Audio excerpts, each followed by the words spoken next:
Hello everyone, this video is to wrap up some stuff I came across in my Epstein eugenics video.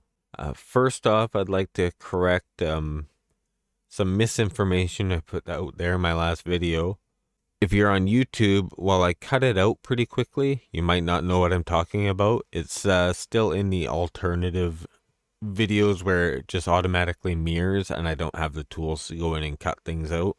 So there's John Pagozzi, who hangs out with Harvey Weinstein and Ghislaine Maxwell, and is at this party with Epstein and some of the alleged victimizers of Virginia Giuffre. And there's several of Epstein's fixer women who set up the girls and all that at the party. And so when I saw Pagozzi with a girl simply named Olga of Greece, I just kind of jumped to the assumption that, I don't know, maybe she was on a flight log, something like that.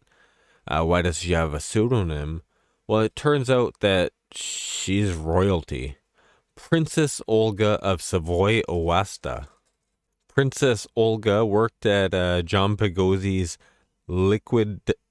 Princess Olga worked at John Pagozzi's Liquid Jungle Lab in Panama, where she studied butterflies, so I hardly think she's a trafficking victim. She did, however, marry her cousin, and her father, and her grandmother. As per Wikipedia, they are also second cousins once removed, as George I of Greece's Amoni's great-grandfather and Olga's great-grandfather. Quote Wikipedia, Amoni and Olga are second cousins. They are also second cousins once removed. Olga's father and Amoni's late paternal grandmother and Prince Philip were all first cousins. Good to see that classic monarchical inbreeding is still going on, keeping the traditions alive. I suppose it shouldn't be so surprising that John Pagozzi knew Ghislaine Maxwell and Harvey Weinstein. He seemed to know everybody from Mick Jagger to Arnold Schwarzenegger. Musicians and actresses would come to his pool, and Pagozzi would take photographs of them that got hung up in exhibits that I guess apparently people pay for this stuff. It seems like he had a bit of a Hugh Hefner thing going on at his house. In an interview, Pagozzi says, quote, I hope that Mick will like the pictures when he sees the book, but I never publish pictures that can hurt. I wonder what he does do with those hurtful photos. I guess I shouldn't be tossing out any more spurious accusations, though. Dropping that and moving on, there was another girl there called Cindy Lopez, and I had questions about her, tried some image searches. She's one of the girls on Epstein's flight logs. Image searches sent me here, and that would be MC2, the modeling company of Jean-Luc Brunel, the Epstein associate who didn't kill himself in a French prison, also by hanging. And so they've put up an editor's note here, September 2019. We at models.com are horrified by the recent allegations made public against Jean-Luc Brunel. In light of these allegations, models.com has chosen to remove the photos and names of the models featured in this article, which covers a 2006 model scouting event in Ecuador to help protect their identities. MC Squared, Jean-Luc Brunel's modeling company. You have to hand this much to MC Squared's Jean-Luc Brunel. He's certainly living out that Frank Sinatra anthem, My Way to the Hilt. Choosing to fly in 47 girls from around the world, plus their mother agents, and the MC Squared support staff to Quito, Ecuador, sitting at 9,542 feet in the Andes chain, twice the height of Denver, Colorado, is the epitome of off-the-beaten fashion track. But as it usually does, the unorthodox worked beautifully for Mr. Brunel with the quality of the girls in the Models New Generation competition signaling a major resurgence for the MC Squared stable. Eastern Europe and Russia is still pouring out the runway perfect girls right this minute but there were quite a few pleasant surprises from the Scandinavian territories as well as the Dominican Republic. Their scouts are really touring the world looking for those girls, eh? From the preliminary morning session to the extravagant night finale in the middle of Quito's historic center, MDC was there to give a judge's POV of the model's New Generation 2006 proceedings. Sweden's 14-year-old is almost 5'9". She made a massive impact at the preliminary judging and placed 3rd overall. It'll be very interesting to watch how she grows up. Blank from Israel walked with effortless pride. Also hailing from Sweden was 16-year-old. Blank from Norway was one of the sweetest, most focused girls. Seconds before this snap, Blank from Estonia broke into tears when talking about her recently deceased father, but recovered nicely for the camera. Wait. Let's skip this shit. Web archive. There we are. Let's get a look at these lovely models happy to be at the competition. She has not been crying. Definitely. Those cracked, chapped lips are because of the altitude. And what the fuck is she wearing? Something totally appropriate for a 14-year-old. That's a clasp right there. Hailing from Sweden, puffy eyes, must have been a late night competition. Again, a little bit of puffy. You're touring the world. Definitely the best you can get. Victoria Maxim is barely 14 and hails from Uzbekistan. She walks with an elegance years more mature than her actual age, yet squealed like a kid when she made the top 25. She would eventually tie for 5th place with Germany's Franziska Rex, prompting even louder squeals. The eventual winner, Ginta Lapina from Latvia, was quiet and reflective during the morning session. Little did she know she was 9 hours away from the top slot. Let's see what she's up to today. I actually have never done this one before. From what I'm seeing on Wikipedia, she had a fairly successful modeling career, working at one point for DNA Model Management. I think that's just coincidence, but so that means that this girl at least is 33 years old now and has had a relatively successful career. I guess she's somewhat famous even. I don't know, one fashion model from another, but although this stuff all looks suspect as hell, there's no smoking gun evidence that I can see. But I mean, come on. Jenny Sinkeberg from Norway had a very unique feel. It was icy but rock and roll, and we liked it. Ecuador's top contender, Carola Guyton, had a bad cold, but we appreciated that she made an effort. You gotta love a 16-year-old in a floor-length 70s muumuu. 14-year-olds competing against 16-year-olds for a beauty contest just seems really bizarre to me. They aren't even in the same league between those years, even in sports, but you're developing physically. By the way, this took place in a 17th century church. They must really need the money to rent it out for this shit, eh? This ceiling is fucking amazing. And this picture down here, as they say, the juxtaposition of these religious tableaus and the backstage mania of the model's New Generation 2006 finale made for an interesting experience. The Quito audience sits on La Plaza San Francisco in the middle of Old Town, a fantastic concentration of 400 years of religious architecture, including convents, churches, and schools. And that's a considerable amount of people. If I were to be conspiratorial, I could try and implicate them all in some grand trafficking network, but doesn't seem to be the evidence for what's going on here. It seems to be just the normal kind of fucked up fashion shows that we for some reason have. At least this one isn't toddlers and fucking whatnot. RuPaul doing child drag shows, that shit's coming. I think it's already happening, but you're definitely going to see it more. They're teaching it in school curriculum now. How to do your makeup, how to put on the drag clothes and do the character and all that stuff. They'll have people come into school and teach you that now. They'll have drag queens come into school and teach you that now. They were calling it Drag 101 for a while. Now it's Gender on Stage.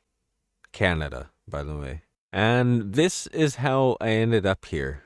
This girl here, bon vivant extraordinaire Jean-Luc Brunel, photo opping with 2 local celebs. Jean-Luc had everyone laughing all weekend with wild tales of his morning helicopter trips to the middle of the Amazon jungle to hang out with an indigenous Indian village. Oh God. Oh God, no. Oh God. That's horrible. Oh my God. Oh no. Oh man. Oh God, no. Oh fuck. That's horrible. So, local celeb, but another source claimed that she seemed to be his girlfriend. I'll try and dig that one up because I can't just leave a claim like that unsubstantiated. All right, I found it. So it doesn't look like the most reputable article, but some of the details in there and the evidence in there, I think it is reputable. So it's the Teller report. A former model accuses Jean-Luc Brunel of having turned her toward Epstein. So the first bit of the article is all about how Jane got passed off to Epstein by Brunel, and she doesn't know if Brunel knew what was going to happen, but she got raped by Epstein. Now, Jane sounds like a made-up name, Jane Doe. I think Rolling Stone Jackie article comes to mind. Just saying there's no last name here. I like this quote here about Joey's incomprehension at seeing very young girls who had absolutely no potential to be a model getting recruited. And I mean, yeah, some of those girls, maybe it's just a bad photograph, right? And thinking about it more, if you're sticking younger girls with older girls, what's the reason for that when they're kind of mismatched at that age group? Well, that's exactly the point. You want the younger girls to emulate the older girls in the competition. And that's where we get back to our story. The South American track leads in particular to the New Generation Springboard competition organized by Jean-Luc Brunel at Guayaquil, Ecuador in August 2004. About 40 candidates are participating in the hope of winning a contract in the United States. Some are only 14 or 15 years old, and you see they look a lot more baby-faced in these pictures than the ones that we saw even. Participants in a New Generation competition. I'm not sure what this name exactly here is. I could look at... Oh, she was one of the competitors, Glaucia Facchetti from Brazil. So she provided these photos, and that's why I think this is authentic. These are, see the pen on there? These are somebody who was there firsthand. It's a lot more credible than Jane says. So the Austrian Cordula Flugel, 17 at the time of the competition, remembers that the French 50-something was creepy and very tactile with the girls. According to her, he had permanently 3 or 4 Brazilians around him, including one who was obviously his girlfriend. The latter first assured that she was 21 years old. The girlfriend said, "Hey, I'm 21." But according to Facchetti, a high school student who came from Brazil with a chaperone, Brunel's girlfriend later admitted to her that she was a minor. And they don't remember seeing Epstein in Ecuador. So that's 2 participants in this competition, 2 of the girls who were there agreeing on these details. And the Lolita Express had landed at the island according to the Flight Manifesto. Cordula Fluigel recalls that the Brazilians spoke all the time of an island. This particular fishing expedition turned up surprisingly little. There's every chance that the girl in the photo here with Brunel isn't the girl in the other photo at the Edge Club. I'm pretty shit with faces anyway. And so, technically, all of this weird shit we're looking at is totally legal and all above board, and there's no issue with it whatsoever, I guess. So this isn't actually a sex trafficking ring, it's just the gateway to one.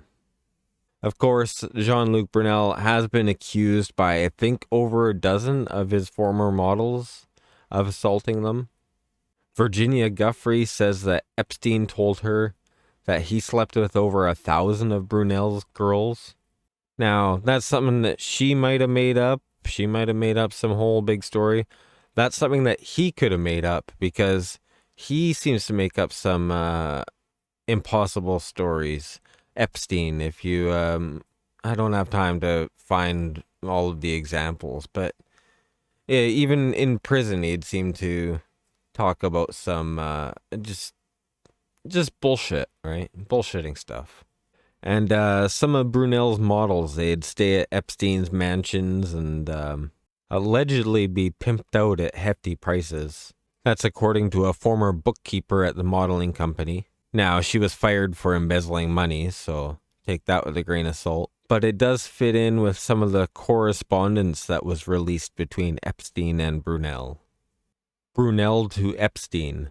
Just did a good one. 18 years. I love Jeffrey. Jeffrey to Brunel. He has a teacher for you how to speak Russian.